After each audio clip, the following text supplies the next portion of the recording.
Hey, welcome to Creating Woot. And in this podcast, we're going to be discussing content return on investment. One of the things that many creators try and do is they chase a viral hit. It's kind of like the movie industry concept of the big break moment.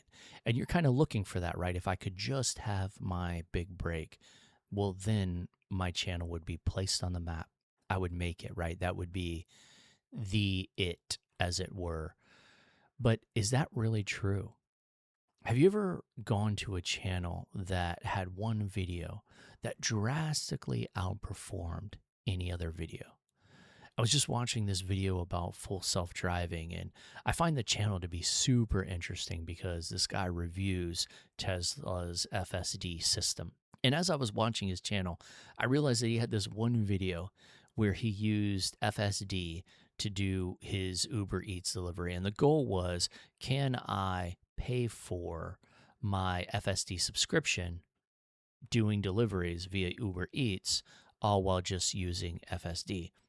And that was super interesting to me. So I went ahead and watched his channel, and I noticed that this video had about 120,000 views. The rest of his videos, 15 to 30,000 views. So this video drastically outperformed everything else he was doing. Now you might think, okay, there it is. That's his viral moment. That's his big break. This video did 3 times, 4 times the views that the rest of his channel is doing. So clearly now every video after that is going to have equal success. But that wasn't the case.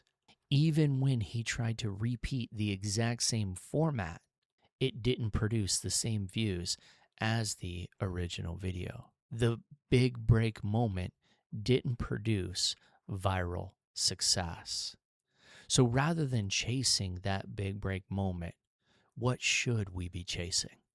When we talk about YouTube and content creation, especially as small creators, many small creators have this goal of doing YouTube full time and having this being their full time job, and they're striving for that. And so we talk about, if that's your goal, you got to treat YouTube like a job, not as a hobby. But one of the dangers of treating YouTube like a job, especially when you're not getting any money back from it, is you create the video and then you view the views as your paycheck. And this isn't a good habit that you want to get in. You don't want to view views as your paycheck, because one of the things, and I don't know if you do this, but I know this happens to me, I'll watch a video and I'll watch it the first day that it's uploaded on YouTube Studio. Maybe I watch it day 2 and day 3. Maybe I even watch it for 7 days. But then after 7 days, I'll stop watching it. It's as if that video isn't doing anything for me anymore. But is that really the case? I realize that if I shift my mindset and I don't view my videos just as views, I don't think of them just as that initial return, that initial paycheck, but I think of myself more as a content landlord, meaning that video is a digital asset. And that digital asset is in the YouTube marketplace. And I'm constantly getting interest on that digital asset. So rather than viewing the views as a paycheck, I view the views as a return on that investment, as interest that's being paid back in the form of dividends. And the reason that this is helpful to me is because it makes me realize that a video is valuable long after it's posted. And it's valuable whether I'm awake or I'm asleep. And so it helps me appreciate just the long-term value that videos have. Now, if you're in a position where you're struggling to see the long-term value that a video has, let me share with you something that really helped me. If you uploaded one video every week, all right, so in a year, that would be 52 videos. In 2 years, that'd be 104 videos.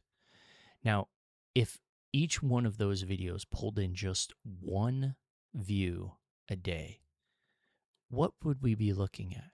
Well, at the end of 1 month, you'd have 4 videos in your video catalog, meaning you'd have 4 digital assets that are paying you dividends, as it were. And the dividends would be about 65 views a month for 65 total lifetime views. Now, a month of videos, 4 videos, 65 views may not sound like a lot, but what would happen at 6 months? Now you have 26 videos. And those 26 videos have produced 715 views a month. Now, that's not lifetime. The lifetime is 2,340 views. No, but those 26 videos are going to consistently get you 715 views a month. At 12 months, what are you looking at? You're looking at 52 videos in your video catalog. They're producing almost 1,500 views a month. And you have a total of almost 10,000 views. Now, at a year, that's not super significant. And you may be thinking, man, I've had my channel for 4 months and I've already got 10,000 views. So 10,000 views, that just means you're ahead of the game. You're already doing better. The point of this exercise isn't just the numbers, but to show you the power, the cumulative views that your large catalog brings. Consider at 18 months, you now have 78 videos, 2,200 views, almost 2,300 views is what you're getting a month off these 78 videos. If they're just getting one view a day, and that's what you need to average across the board to be able to pull this off. And that would be 21,000 videos for the lifetime of your channel, just at 18 months. And then at 24, we said you'd have you'd have 104 videos. Those 104 videos would be producing 3,000 views a month for almost 40,000 total videos over the last 2 years. And again, maybe that doesn't sound like a lot. Maybe you feel like, man, my channel's already doing better than that. What is he talking about? But what we're talking about is the compounding interest. Yeah, your channel may already be doing better than that. Your channel may not be doing that good. But keep in mind that those videos can continue working for you years after you've posted them. In this same scenario, considering the 1% improvement rule, right, where we're all shooting for trying to make each video 1% better than the last video. Think about how much better you would have gotten after those 104 videos. Would you be averaging 5 views a day? If you were, you wouldn't be talking about almost 40,000 videos. You'd be talking about almost 200,000 videos or 200,000 views. If you average 10 views a day, you wouldn't be talking about 200,000. You'd be talking almost 400,000. And consider if you average 25 views a day, after 2 years, you'd be talking about almost 1 million views. That's the reality of building a large catalog of digital assets. That's the win that you get if you stop viewing each video as its own entity, but you view it as an entity inside your digital asset catalog. And it's important that we think of the algorithm as our assistant, kind of like a multi-video librarian. Because consider what the algorithm is trying to do for you. It isn't some unpredictable lottery wheel, but it's an advanced indexing system. That means every video that you produce, it analyzes the transcript. It looks at the visual context of that video. It takes the audio signals and the various cues from that video, and it tries to understand that video. The more videos you post, the better understanding it has of your channel as a whole. And this is important because a channel with 100 structured, niche-focused videos creates a massive web of interconnected information that the algorithm can then use to refine its search for your content. This enables it to place your thumbnails in front of people that it truly believes are your true fans, but the people that haven't found you yet. See how powerful having that context of videos would be for you then? But one challenge, right, is producing 104 videos. Now, if you're going to be able to produce 104 videos in 2 years, you have to make sure that your process is extremely simple. And this means that you have to be an efficiency expert with every video that you make. You have to analyze, what am I doing that's taking a lot of time? And then try and find a way to reduce the time that that takes.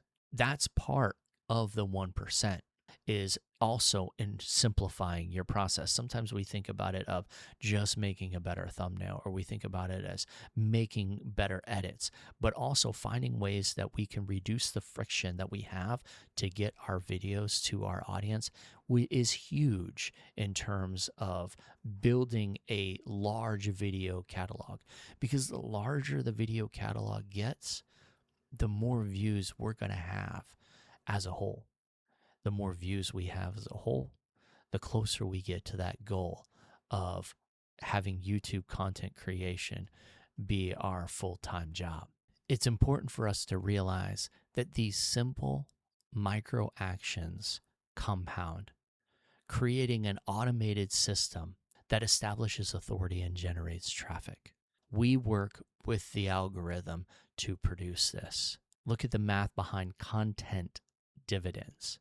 Don't focus on each specific video, but understand how your video catalog as a whole boosts your channel's searchability and supports your channel from different angles. Continually fueling that catalog builds credibility and increases traffic that will funnel views to your other videos for years to come. Never neglect the power of the networking effect. Producing valuable content to your true fans ensures that your true fans will share your content. So if you were to produce a certain number of videos that, say, got 37,000 views over the initial year, if one person shared that video, you could easily, in the next 2 years, double the views that each one of those videos had. Try and focus away from the anxiety that a single upload can bring. Work to train your audience that your channel is a cohesive, resilient ecosystem. It's a catalog of interconnected digital assets. Because if we do that, then our audience won't just come and watch that one video where we have that one viral hit, but they will then begin to watch all of our content from beginning to end. So our key takeaway, what you're creating isn't a single video. You're creating a content catalog. You're creating something that will continue to produce content dividends for years to come.